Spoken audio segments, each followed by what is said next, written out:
BFM Business partenaire. BFM Business et la Tribune présentent l'entretien HEC. Edwige Chevrillon et Lucie Robquin. Bienvenue dans l'entretien HEC qui, comme chaque année, se déroule ici à Aix-en-Provence dans le cadre des rencontres économiques. Un entretien HEC en collaboration avec la Tribune, avec HEC bien sûr, et le cabinet de stratégie Bain. On est ensemble, vous le savez, pendant une demi-heure. Et donc à mes côtés, Lucie Robquin, qui est la directrice de la rédaction de la Tribune. Bonjour Lucie. Bonjour Edwige. Et pour faire passer son grand oral à une personnalité. La personnalité aujourd'hui, c'est Stéphane Pallez. Elle est la présidente de la FDJ United. C'est le nouveau nom de la Française des Jeux, le leader français des Jeux d'argent. Bonjour Stéphane Pallez. Bonjour Edwige Chevrillon. Merci. Bonjour Lucie Robquin. Merci d'être avec nous. Bonjour Stéphane Pallez. Alors la FDJ, c'est un groupe qui réalise 3 milliards de chiffre d'affaires par an. C'est un groupe qui s'est beaucoup ouvert à l'international avec beaucoup d'acquisitions, notamment celle d'Unibet en Suède récemment. Vous comptez un peu plus de 5000 collaborateurs dans le monde, mais 33 millions de joueurs. Nous sommes donc ici pour une interview que vous pouvez retrouver, on le rappelle, sur les sites de La Tribune et de BFM Business. Alors vous avez complètement changé, on va en parler bien sûr, de dimension après avoir avalé le groupe suédois Kindred, la maison mère d'Unibet dont parlait Lucie. On vous rappelle rapidement le mode d'emploi de cet entretien. Il y a 4 parties. La première partie actualité, où on reviendra sur votre acquisition. La partie business, le brief de Bain, et puis un micro-trottoir qui est réalisé comme à l'occasion de chaque émission par les étudiants du campus d'HEC. Mais tout de suite, les questions d'actu avec une première question qui est sur le climat économique. L'entretien HEC avec la Tribune sur BFM Business. Stéphane Pallez, le climat économique, on voit, il n'est pas très très bon. En tous les cas, le pouvoir d'achat des Français, il n'est pas au mieux. Est-ce que ça a un impact sur votre business et sur les jeux? Alors je dirais qu'à ce stade, non. Mais c'est pas seulement une question, c'est pas une question conjoncturelle. En fait, on est une entreprise qui historiquement et notamment en particulier en France, est très peu sensible au cycle économique, dans les deux sens d'ailleurs. Donc quand on a fait l'introduction en bourse de la Française des Jeux en 2019, on avait montré une courbe qui montrait qu'on était une entreprise dite acyclique, avec une croissance moyenne récurrente de 5% par an. Et évidemment, c'est ça que nous avons vendu aux investisseurs pendant 25 ans. Oui. Donc, il y avait eu des crises. Il y avait eu la crise de 2008. Donc, il n'y a pas vraiment de corrélation, en fait. Il n'y a pas de corrélation entre le cycle macroéconomique et les jeux. Alors, pourquoi ? Fondamentalement, parce que, vous l'avez dit, aujourd'hui, nous avons 33 millions de clients. On en a 27 millions en France. Et que notre modèle, à la fois économique et ce qu'on appelle de jeu responsable, c'est d'avoir beaucoup de clients qui jouent des sommes modérées et donc d'une manière qui est responsable et qui du coup aussi représente une part très faible du budget des ménages. Donc du coup, quand ils ont des arbitrages à faire, en fait, nous ne sommes pas vraiment touchés par ces arbitrages parce qu'on représente une part beaucoup plus faible que la facture d'électricité, par exemple. Ce qu'on sait néanmoins, c'est que les jeux provoquent parfois des comportements addictifs, notamment chez les jeunes. Vous estimez qu'environ 5% de vos joueurs ont des comportements d'addiction. Comment on fait concrètement pour contrôler l'accès des mineurs aux jeux? Comment on fait pour réduire les comportements addictifs? Alors ça fait partie de notre mission, ça fait partie de notre modèle économique là aussi, parce que nous soutenons, et ça nous a plutôt bien réussi, qu'il n'y a pas de croissance dans ce secteur si on n'est pas investi complètement sur ce sujet. Les chiffres que vous avez cités, en fait, ce sont des chiffres qui sont sur l'ensemble, qui sont faits par un organisme indépendant, donc c'est pas nous qui les mesurons. Et c'est donc en réalité c'est 5% de joueurs qui sont à risque. Et là-dedans, il y en a à peu près 2% dans notre business qui sont des joueurs dits excessifs. Alors comment est-ce qu'on fait? On pourra en parler. Augmente, ça baisse, ça augmente? Alors sur la loterie, c'est stable. D'accord. Ce qui n'est pas le cas de l'ensemble du secteur des jeux d'argent. Donc nous, on a plutôt, on est assez fiers de ça, puisqu'en fait, on a été en croissance en stabilisant en valeur absolue et en pourcentage les joueurs à risque. Donc c'est le fruit de notre action. C'est pas, ça n'est pas le hasard. Donc peut-être deux exemples, parce qu'on pourrait en parler longuement. La première chose, c'est évidemment l'interdiction du jeu des mineurs. Donc ça, c'est quelque chose auquel nous consacrons beaucoup de moyens.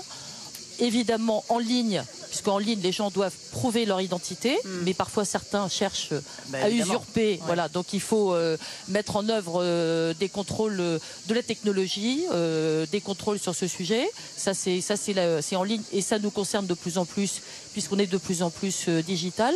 Et dans nos points de vente, pour le coup, on a mis en place à la fois des formations, des inspections. On est en fait la seule entreprise de jeux qui inspecte l'ensemble de ces points de vente et aussi des sanctions. Et en fait, on est les seuls à le faire. Et donc, on est de plus en plus dans la capacité d'empêcher le jeu des mineurs, qui évidemment est plus compliqué dans les points de vente qu'en ligne.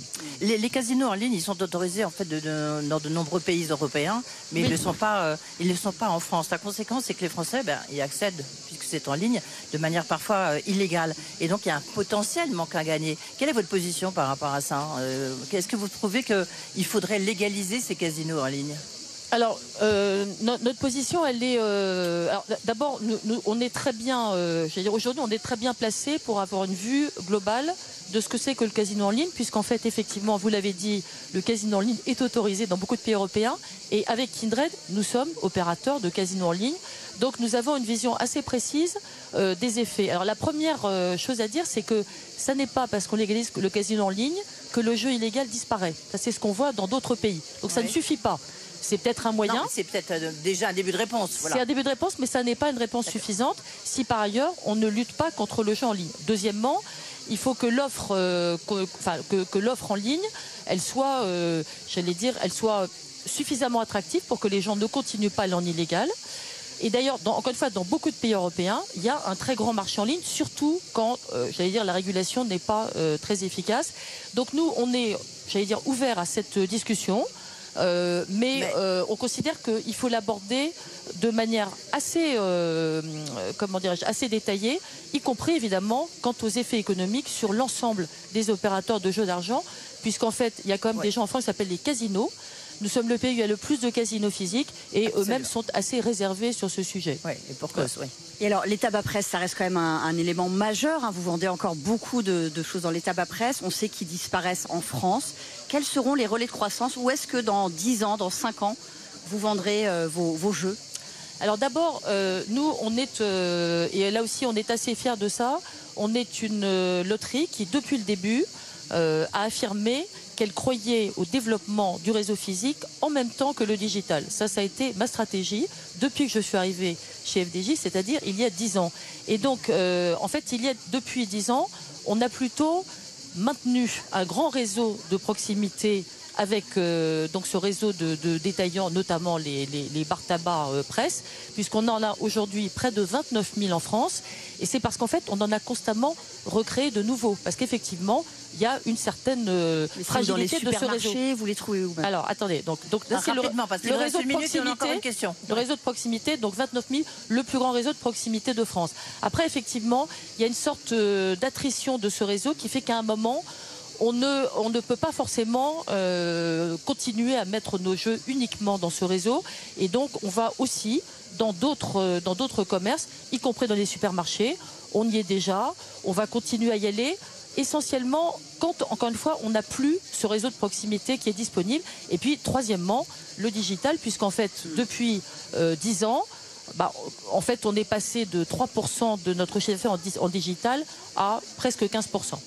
Stéphane Pallez, la France a augmenté la fiscalité des jeux en ligne. Je crois que c'est rentré en vigueur cette semaine.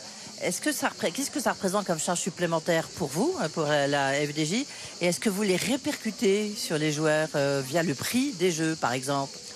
Alors, oui, effectivement, la fiscalité qui est en France déjà la plus élevée d'Europe sur le secteur des jeux d'argent. C'est combien?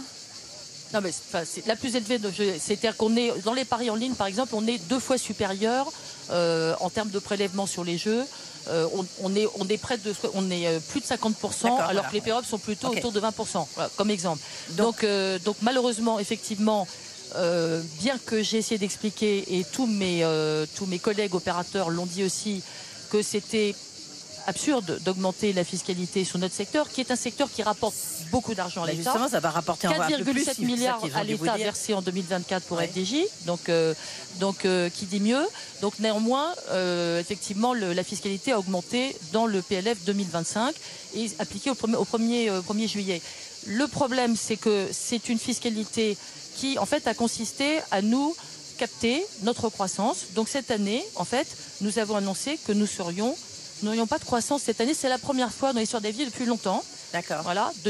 Troisièmement, non, c'est une fiscalité, on ne répercute pas sur les joueurs, puisqu'en fait, c'est une fiscalité qui vient nous prendre notre chiffre d'affaires en direct. Et nous, nos joueurs, notre objectif, c'est de leur vendre une offre diversifiée. Et c'est pas de répercuter et donc dans les pas de prix, répercussion. La fiscalité. Mais tout de suite, nous allons poursuivre notre entretien HEC avec le brief de Bain & Company. Merci.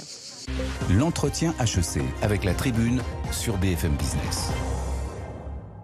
Le brief de Bain & Company et Laurent Colombani, associé chez Bain & Company. Bonjour à vous. Bonjour. Et bonjour Stéphane Pallez. Bonjour. Alors aujourd'hui, j'aimerais vous parler de transformation. En 10 ans, vous avez profondément transformé FDJ d'une loterie nationale en un groupe diversifié, coté et international. On l'a dit, l'acquisition de Kindred notamment a fait de FDJ un champion des jeux et paris en ligne en Europe. Et vous avez, lors de votre Capital Markets Day la semaine dernière, réaffirmé l'ambition pour FDJ United désormais de cette croissance maîtrisée sur le marché des jeux et paris en ligne dans le monde. Alors il faut reconnaître que le marché est porteur, plus de 9% de croissance sur les dernières années en Europe, 5-6% encore attendu dans un contexte pourtant macroéconomiquement difficile, donc des chiffres plus qu'honorables, et un marché mondial qu'on attend de l'ordre de 500 milliards de dollars dans le monde, certes porté en grande partie par la poursuite de l'ouverture des États-Unis aux jeux et paris en ligne. Alors cette croissance s'accompagne également de transformations importantes. Le métier est plus technologique que jamais. 30% déjà du chiffre d'affaires de FDJ se fait en ligne. Et vous l'avez mentionné, la multicanalité, la personnalisation de l'expérience est de plus en plus importante sur le marché. Pour faire face à ces enjeux, on voit un vrai mouvement de consolidation. Évidemment, FDJ Kindred en est un exemple, mais on pourrait aussi mentionner les champions anglais, Flutter, Entain ou l'Automatica en Italie, qui très tôt sont partis à l'international, se sont diversifiés, notamment aux États-Unis. De telles actions de croissance externe ne sont pas sans risque et nécessitent une gouvernance à toute épreuve. On l'a dit, vous l'avez mentionné, la réglementation joue un rôle important, la fiscalité également, et Kindred en a fait l'expérience l'an dernier aux Pays-Bas. L'enjeu n'est pas seulement économique, rappelons, cela a été mentionné, les engagements importants de FDJ en matière de jeux responsables, mais également les logiques de redistribution très importantes et qui sont dans l'ADN de la société. Si on ajoute à ça, et vous l'avez mentionné, la densité du réseau local, les 29 000 points de vente dans 11 000 communes en France, on prend la mesure de l'importance économique et sociale de la transformation du groupe. J'en viens donc à ma question pour vous, Stéphane Pallez. En 10 ans, vous avez fait évoluer la FDJ d'un groupe essentiellement français et focalisé sur un marché de monopole, et vous y avez ajouté des activités internationales, concurrentielles et diversifiées. Et donc, en quelque sorte, transformer réellement le métabolisme du groupe. Et ma question pour vous est, en si peu de temps finalement, comment orchestre-t-on un tel changement, à la fois pour les collaborateurs historiques, mais aussi pour l'accueil de nouveaux talents dans le groupe? Et à quelles nouvelles transformations les préparez-vous aujourd'hui?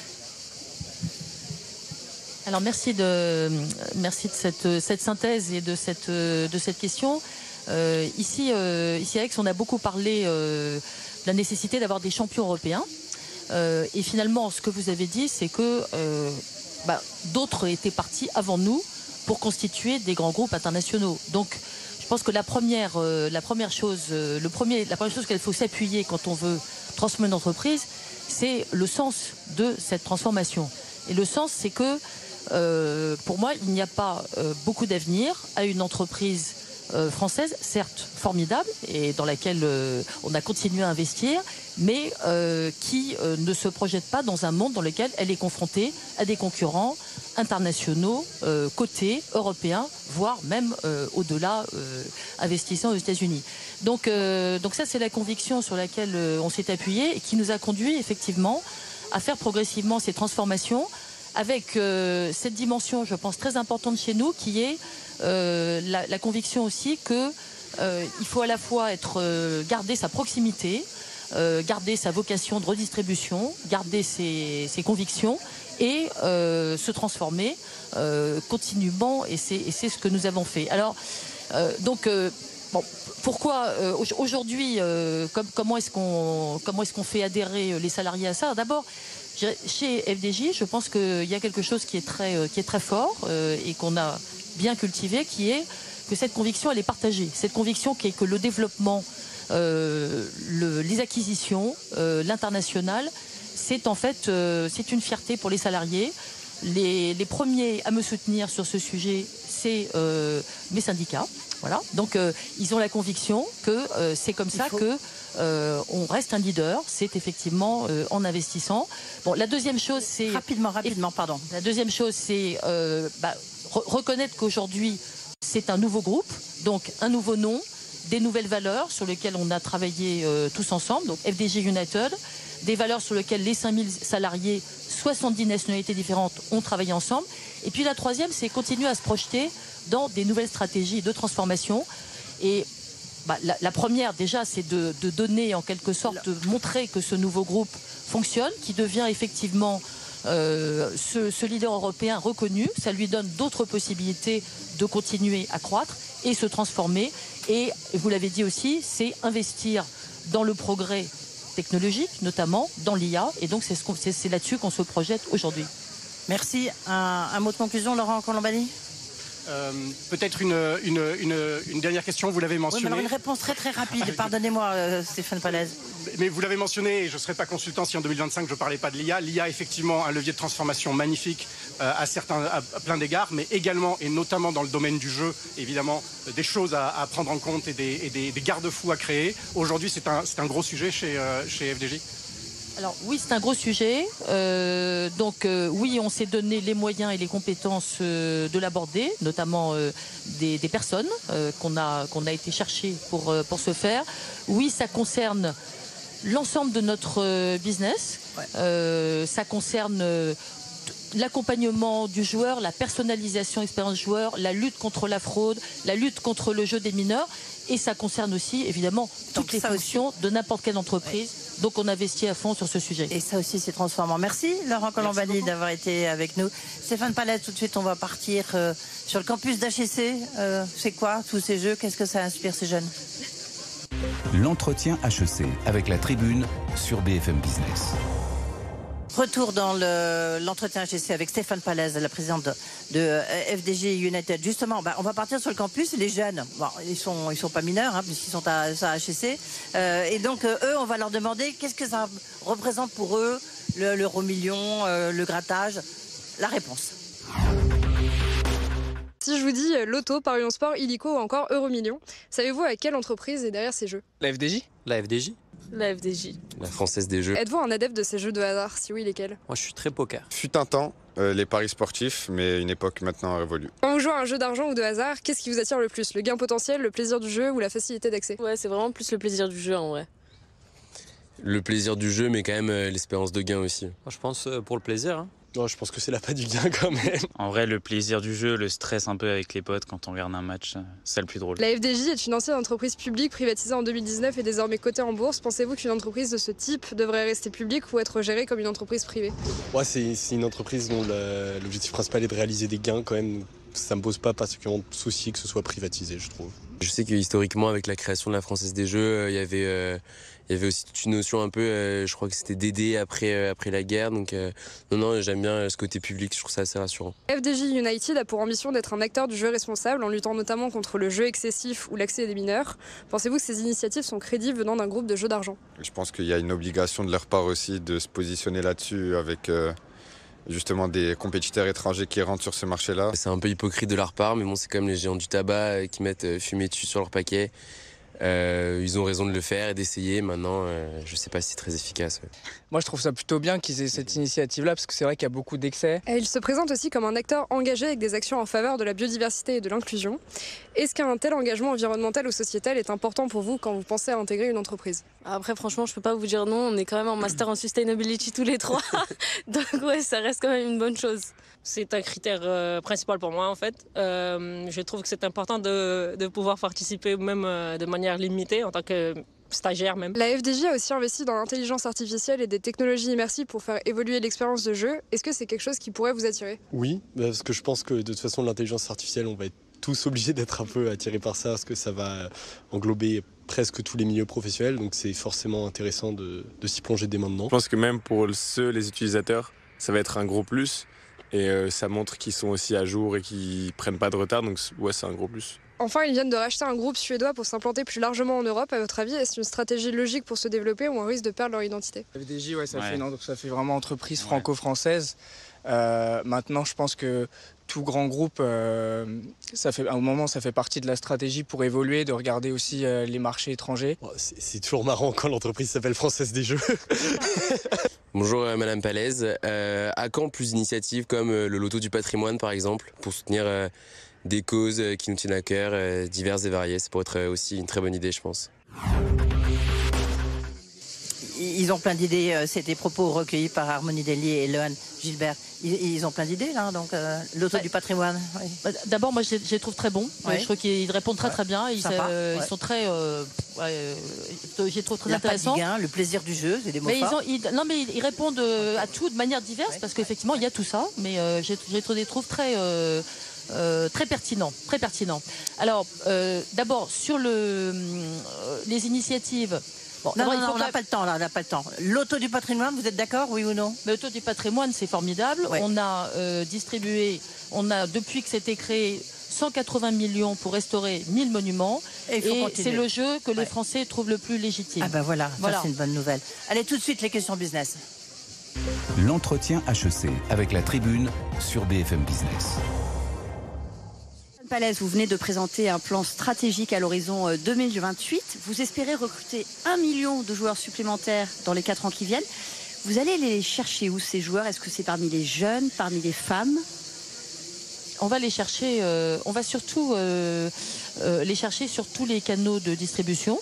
Puisqu'en fait, nous, on est une entreprise qui a aujourd'hui des hommes, des femmes dans toutes les régions. Donc, on n'a pas de...